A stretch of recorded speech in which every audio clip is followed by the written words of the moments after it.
Hey everybody, I've been getting a lot of people asking me questions on how to change their Apple ID because some people have acquired second-hand iPhones or iPads, etc. and still have the old information on there. So, what you got to do first is you find the settings icon here on your home screen. And my camera's a bit out of focus. What you do is you press that and you present it here with the settings screen. If we just scroll all the way down to the bottom, near the bottom you'll see store over here. So we just click on that and it shows you this page here. So now you can see on the bottom here is the old Apple ID. That's the one we don't want. So we just click on that and it pops up this little box. You can either view your Apple ID or we can sign out.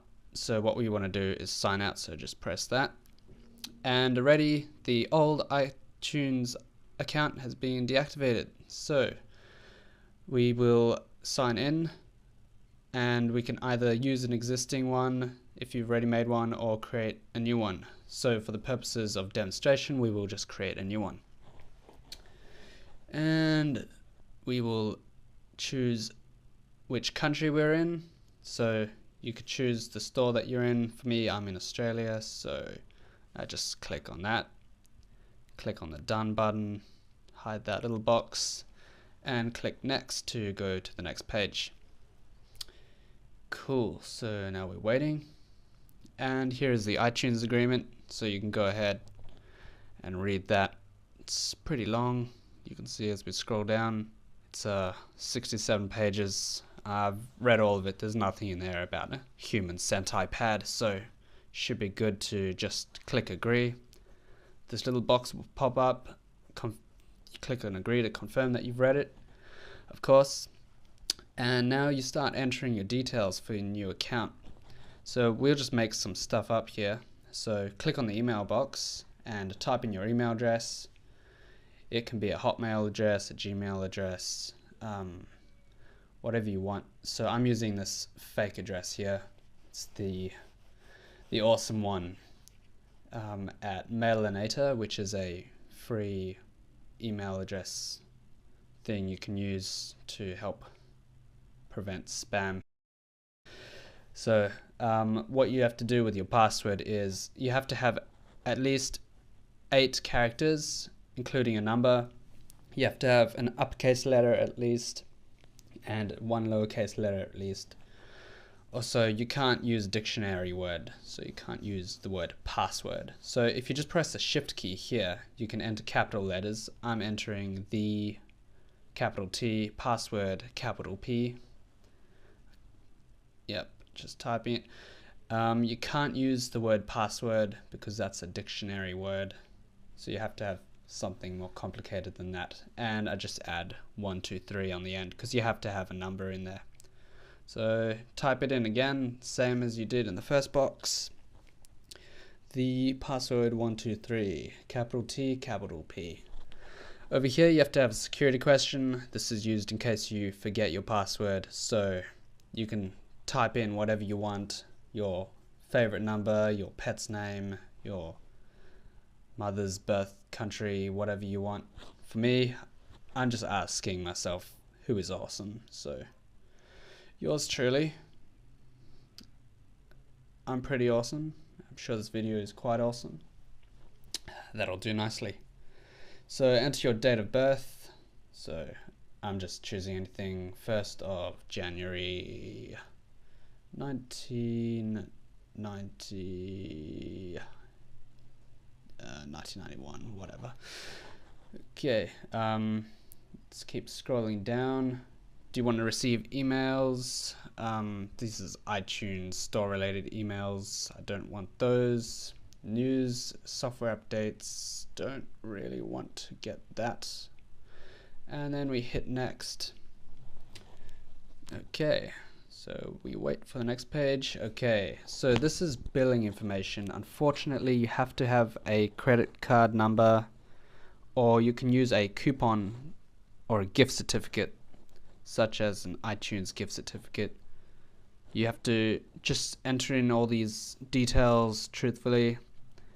credit card number, security code, expiration date of your credit card, your billing address, and hit the next button. So if you hit the next button before entering anything, you can see the fields that are required. You do need billing information such as a credit card or iTunes gift card and certificate. All the fields in red you need to enter, all the ones in black are optional. So just go and fill those in. Okay, so I've just gone and entered some fake details over here. The credit card number isn't real, so don't bother.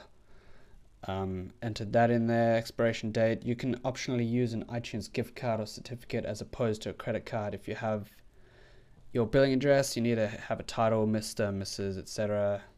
First name, last name, address, postcode. I entered it wrong the first time, so I had to do it again. Enter a city and your state. So you just got to click on each box and fill in the details. For phone, there's a box you need to press first, followed by the number box. And after you've filled in all those details, hit next, such as demonstrated. Now this isn't going to work because I don't have a real credit card. Okay, so after you've legitimately entered your billing information, you can hit the next button and you'll see this. Your Apple ID has successfully been created. And then you can hit the done button and you'll be taken to the iTunes store. Here we go. So that's all it is right there. Okay, so I'm going to show you how to make Apple ID on the PC. You can go to Google and type Apple ID. Should be the first link. It's appleid.apple.com. So we can click on that and you will be presented with this page. So we just click the big create an Apple ID button. It will pop up with this page, same deal as on the iPhone. So you enter an email address, so I will make up one, theawesomeguy@mailinator.com. Password, once again, have restrictions, so our password today will be password guy with a capital P, 1. So password has to have lowercase letters too. Guy with a capital G as well, 1. So once again, we have to have a capital letter in there, so and a number, so capital P, capital G. You can't use a dictionary word such as password on its own, so we use password guy. So let's type that in. You can see there's a box to the right which will help you enter in your password. So if any of these are highlighted red, then there's something wrong.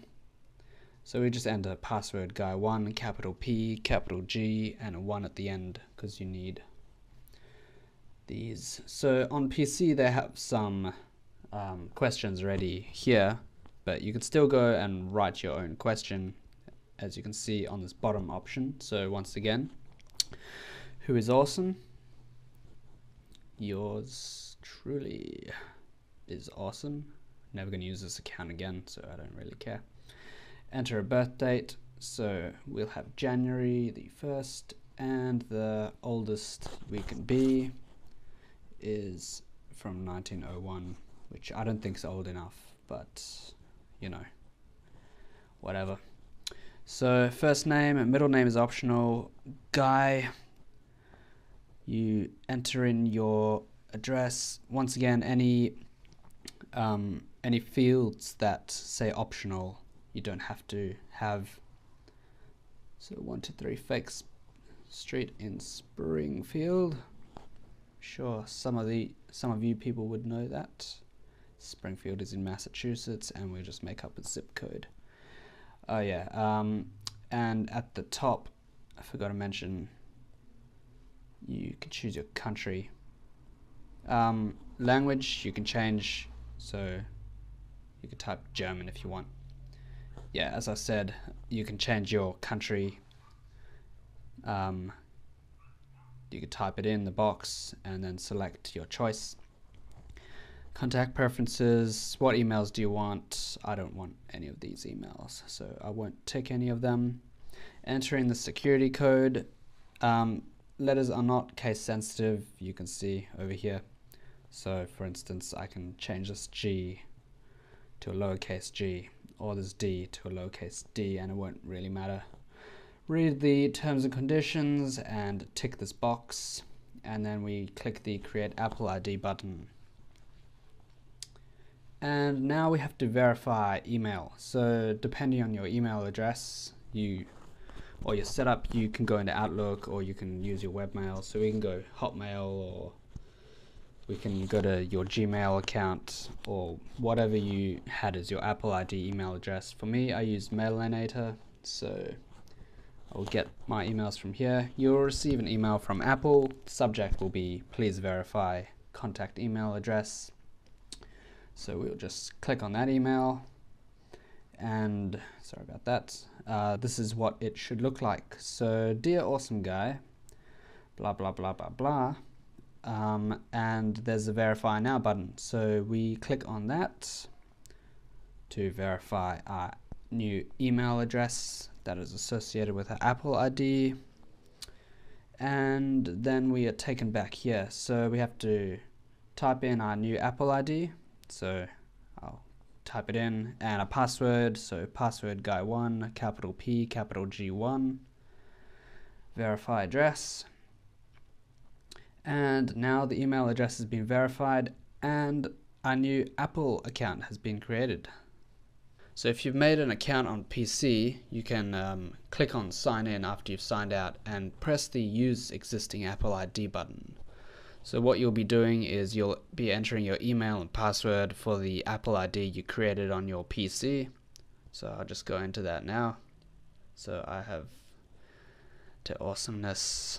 Sorry, my camera's going out of focus there. At Mailinator. Mailinator.com. And my password, of course, you need a capital letter in there, and lowercase letters, at least one, and you have to have a number. It needs to be at least 8 characters long and not a dictionary word. So after you've entered those details in, you press OK. This box will pop up saying you need to review your information before you sign into the iTunes store. So we'll just go and click the review button. Now this should look familiar to you. So it will pop up with the page where you select your country for your store. We've seen that before. I'll choose Australia and hit next. And now it will load the iTunes store agreement. Got to go read that, of course. Go through all 67 pages and then hit the agree button. This will pop up. Confirm that you'll agree, and then you need to enter your billing information. So you go and do that, and then you hit the next button. Okay, so I'll quickly show you how to update apps. So you can click the App Store. You'll see over here in the corner, you'll see updates. We can update a single app by clicking on the app, and then there will be a little update button in the corner. So we can click on that and enter in your password when it pops up for your iTunes account and press OK. I won't be doing that, because you can also click update all to update all your apps and enter your password. I'll go do that now. Now what you might realize is you might need to restart your phone, I think, for the new account to take effect if you've changed your Apple ID. I haven't done that, but you enter your password. This might come up, so this is new. Just press OK. And just follow that information. iTunes Store. This is unexpected. Just agree, because some stuff has changed since I last signed in with this account. Okay. Ignore that. So we can click the update all button, and it will possibly ask us for our password, and it will update these apps. Now, one of the apps, this has popped up. I haven't purchased it. It was on the last account that was on this phone, Smart Sync. So I can't update that. If I want to update that, I'll need to sign in with an account that has purchased it.